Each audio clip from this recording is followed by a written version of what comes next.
Voilà ici encore un nouveau logiciel qui permet de faire un petit jeu vidéo au format Flash.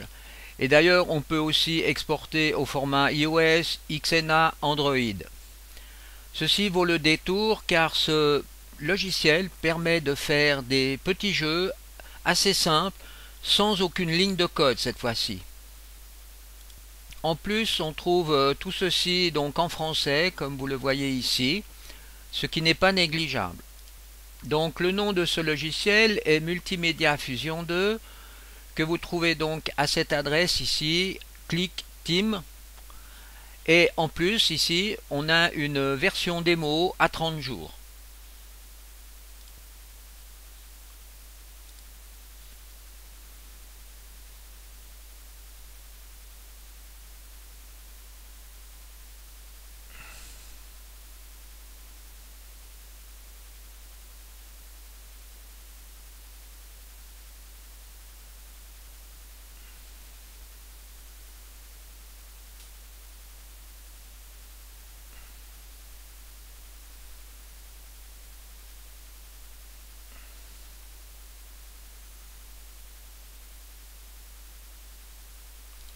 Nous allons vite voir comment l'on peut créer un petit jeu.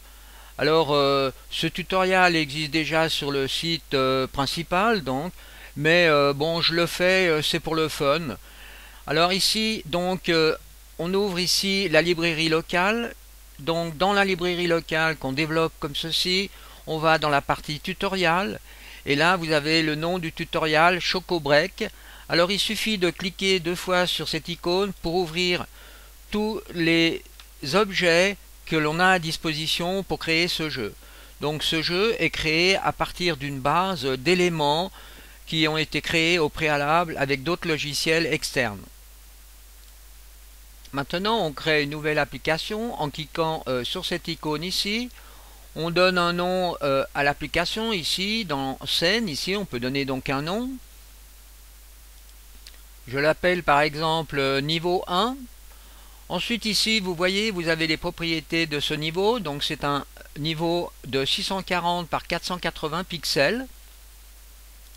Si par exemple on veut changer donc le format de ce niveau 1, eh bien si je clique ici vous voyez apparaître donc les propriétés du niveau 1, la configuration. Donc ici vous avez la taille, donc ici vous pouvez toujours changer ces valeurs si vous le désirez. Et là on a par exemple une couleur de fond qui est un blanc. Donc si l'on veut, on peut en cliquant à cet endroit, vous avez une petite palette à disposition et là vous pouvez donc changer la couleur. Nous venons donc de configurer notre application. Maintenant nous allons créer une première scène. Alors pour cela je clique à cet endroit. Pour ouvrir vous voyez l'éditeur de scène. On va appliquer dans cet éditeur de scène ici eh bien, des éléments. Donc ici vous voyez on peut positionner donc déjà un ciel.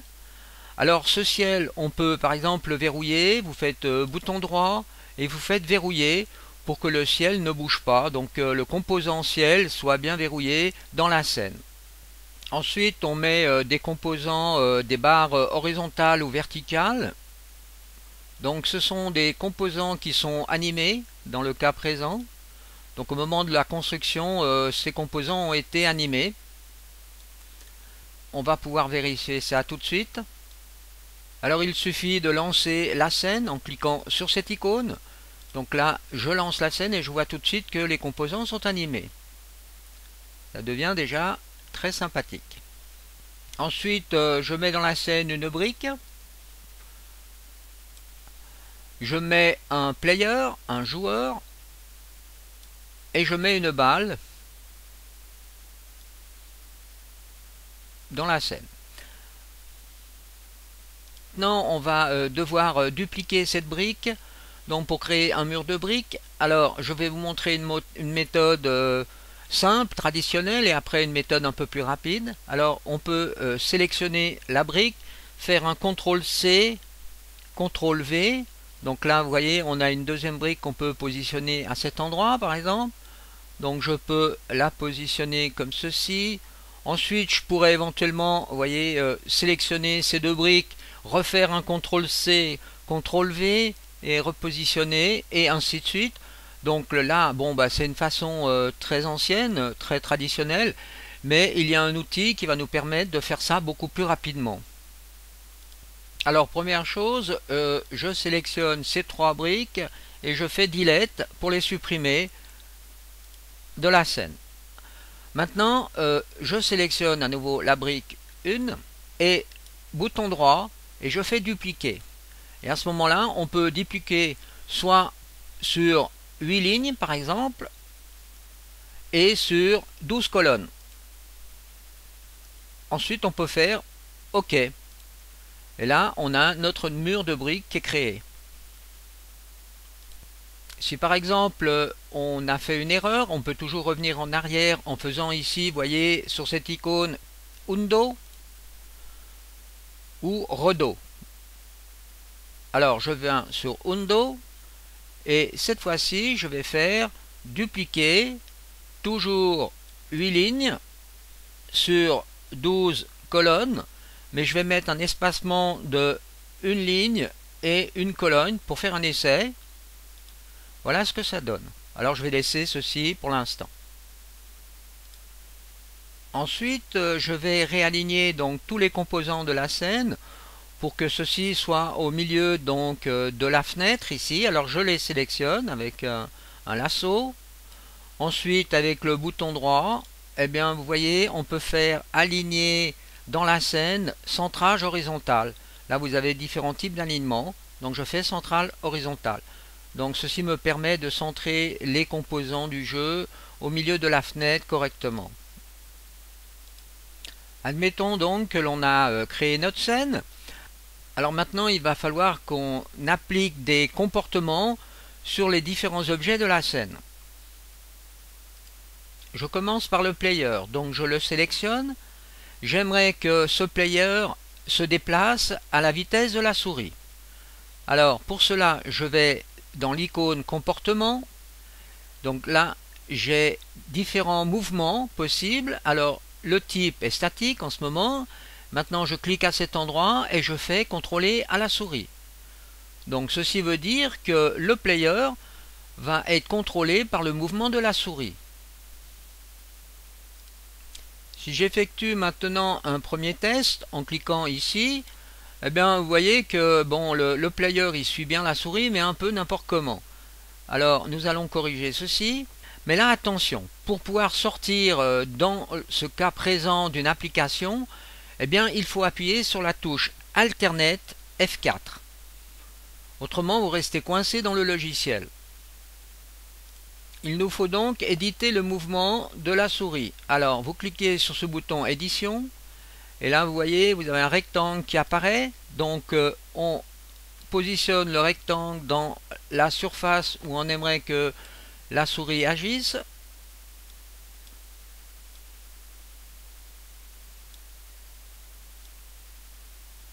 Comme ceci par exemple. Et je fais un essai mouvement. Voilà, c'est à peu près correct. Alternate F4 pour sortir. Ensuite, je peux accepter OK. Maintenant, on va éditer le mouvement de la balle. Alors, je sélectionne la balle. Je vais dans Mouvement et je fais balle qui rebondit. Et ensuite, je vais définir donc les rebonds initiaux. Alors en faisant ici, je clique à cet endroit et vous voyez je peux choisir les angles de rebond pour la balle. Alors je fais comme ceci par exemple.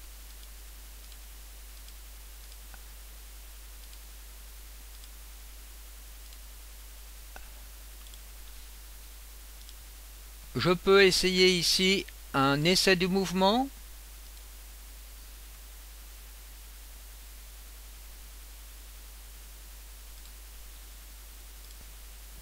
Je peux régler ici la vitesse. Alors je vais mettre 45.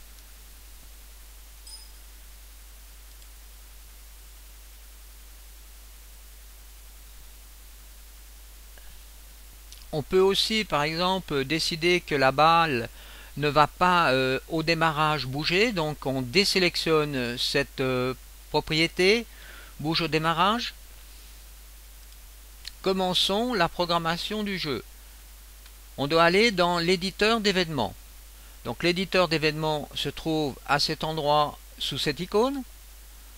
On peut revenir dans l'éditeur de scène et aussi aller dans l'application du début. Alors, éditeur d'événements.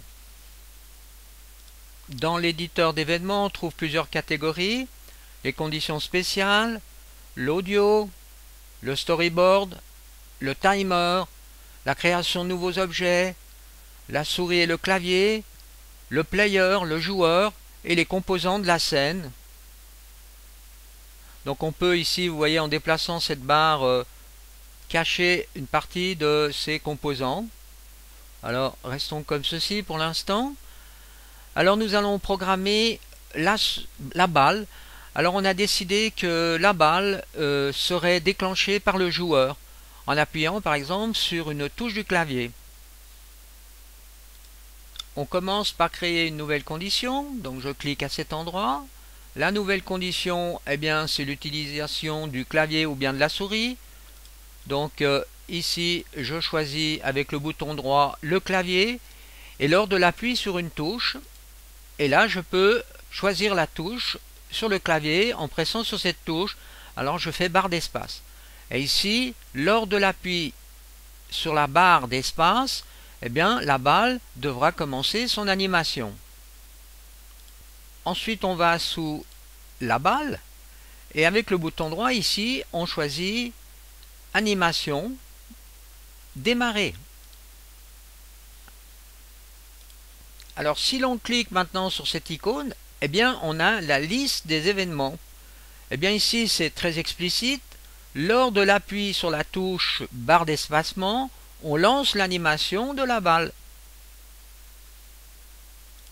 Je retourne dans l'éditeur d'événements et ici je vais rajouter encore une chose, c'est de forcer la balle dans une certaine direction. Donc là, je peux de nouveau direction, sélectionner la direction. Donc je sélectionne les directions où j'aimerais que la balle démarre. Comme ceci par exemple. Vérification, lancer l'animation et fixer la direction. Je continue à programmer. On va programmer maintenant les rebonds de la balle contre la brique. Alors je fais nouvelle condition. La balle, elle va collisionner avec un autre objet. Je choisis l'autre objet qui est la brique et je fais OK. Je vais ensuite sous la balle et ici je décide donc du mouvement de rebond. Et en même temps, dans la brique ici, je vais dire détruire la brique. Car je veux qu'au moment où la balle rentre en collision avec la brique, en plus qu'elle rebondisse, la balle, il faut qu'elle détruise la brique. Donc là, on voit de nouveau la liste des événements. Et ceci est bien pratique. Il existe ici une solution de facilité pour décider donc de toutes les collisions contre les éléments de la scène. C'est de dupliquer donc cette collision entre ces deux premiers composants. Voilà, on fait un drag and drop. Il suffit ensuite de changer les collisions. Alors ici, au lieu que ce soit donc la brique, on aimerait que ce soit le player. Alors je clique deux fois à cet endroit. Et ici, donc, c'est entre la balle et le player. Là. Et ici, donc, rebond. Entre la balle et, par exemple, la barre du haut. OK. Rebond. Entre la balle et le composant jaune. OK.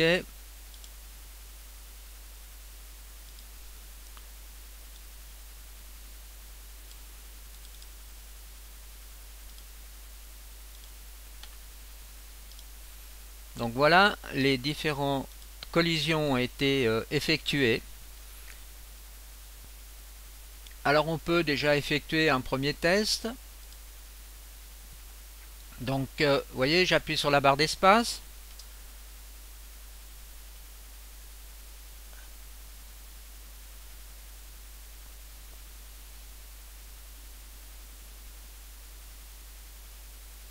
Mais maintenant, on voit que la balle disparaît en bas de la scène. Donc on va corriger ceci. Alternate F4 pour sortir. Encore une chose, ici, sous clavier, vous voyez, vous pouvez donc mettre une propriété, cacher le pointeur de la souris par exemple, pour éviter donc le pointeur de la souris soit visible dans votre scène. Alors ajoutons une nouvelle condition sur la balle.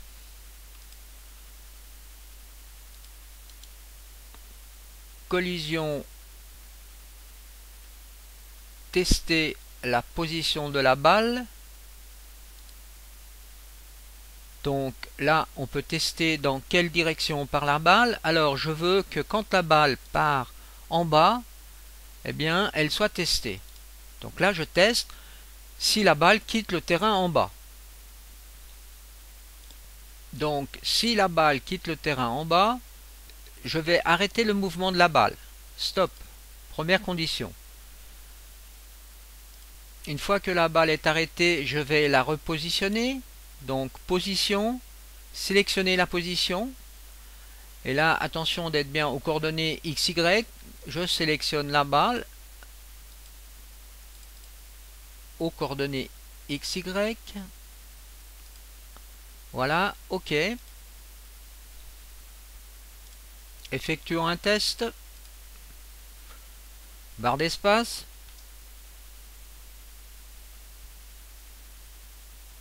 Reposition de la balle au centre et relancement du jeu.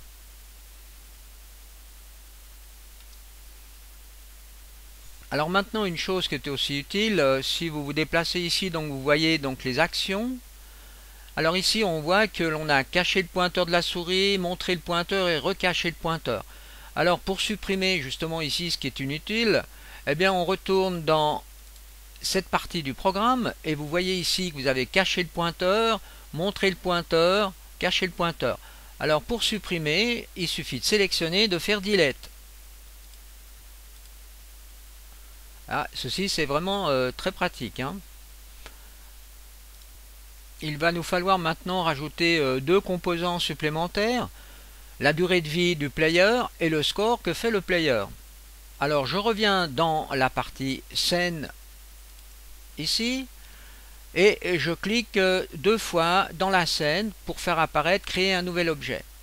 Ensuite je vais dans la catégorie donc jeu et là vous avez la vie. OK, vous pouvez rajouter par exemple à cet endroit ou bien ici, et puis on va rajouter un score.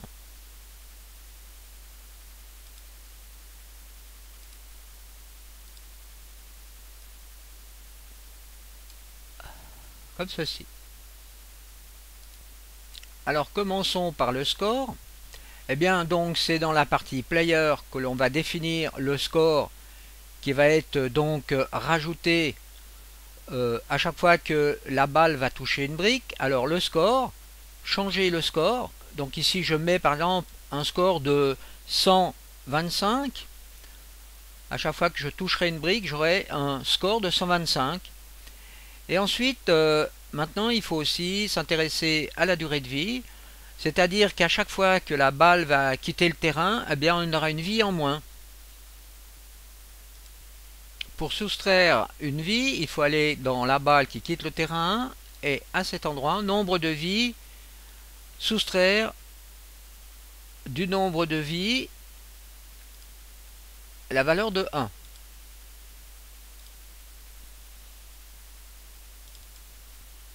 Effectuons un test. Barre d'espace.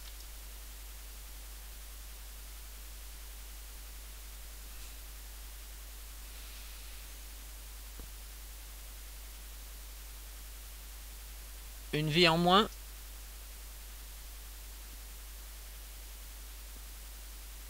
Alors là, le score n'augmente pas, donc il y a une petite erreur. Les vies, ça fonctionne, mais le score ne s'incrémente pas. Alors regardons où est l'erreur. Donc l'erreur est ici. On a ici fixé le score, mais on n'a pas ajouté le score. Alors je vais supprimer donc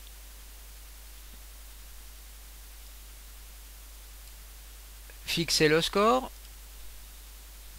Et je vais remplacer ceci par score, ajouter au score, 125.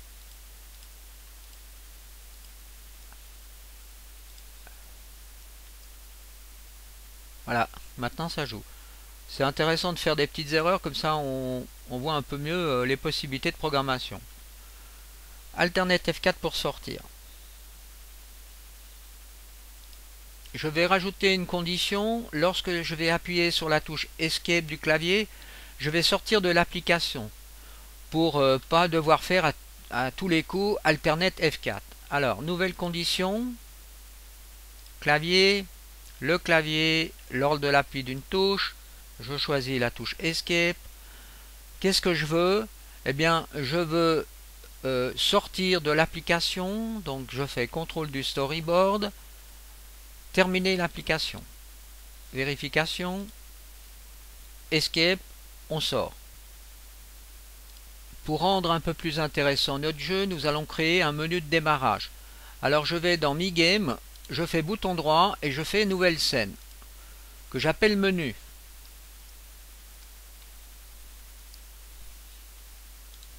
Je clique dans menu pour ouvrir la scène. Et maintenant, nous allons créer un background. Alors, on va prendre ce background ici. Alors ici, une astuce pour positionner avec finesse donc ce background. On ne peut utiliser les flèches du clavier. Donc, sélectionnons le background. Voilà. On peut mieux positionner avec plus de finesse le background. On doit créer un événement dans cette nouvelle scène. Alors je vais dans l'éditeur d'événements. La nouvelle condition va être la suivante. Lorsque je vais appuyer sur une touche du clavier qui sera par exemple la barre d'espace, eh bien je vais démarrer le jeu. Donc je vais dans la partie storyboard et je fais passer à la scène suivante. Alors si par exemple on effectue un test, eh bien là donc on a bien le menu de départ, j'appuie sur la barre d'espace et il ne se passe rien, je passe pas à la scène suivante. Eh bien, tout simplement pour la raison suivante, c'est qu'ici il va falloir qu'on déplace le menu et que l'on mette avant le niveau 1. On ferme les différentes scènes et on fait un drag and drop, donc vers le haut. Voilà, menu niveau 1. On teste à nouveau, mais en cliquant cette fois-ci à cet endroit. C'est lancer l'application et non la scène. Donc barre d'espace, et là on passe dans le jeu. Escape pour sortir. On revient dans le niveau 1, et lorsque le nombre de vies sera égal à 0, eh bien il faudra relancer l'application. Alors on va dans la partie donc nouvelle condition, player, et lorsque le nombre de vies atteint 0, eh bien on doit relancer l'application. Donc ici, relancer l'application.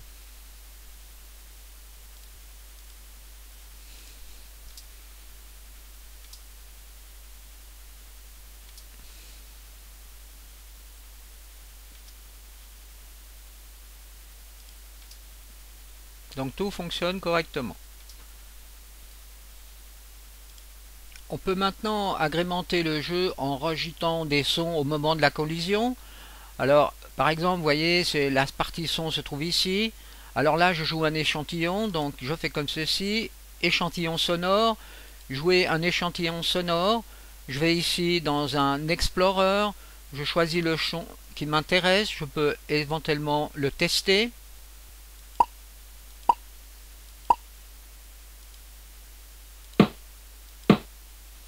Ensuite, je choisis par exemple Pop 1 et je fais OK.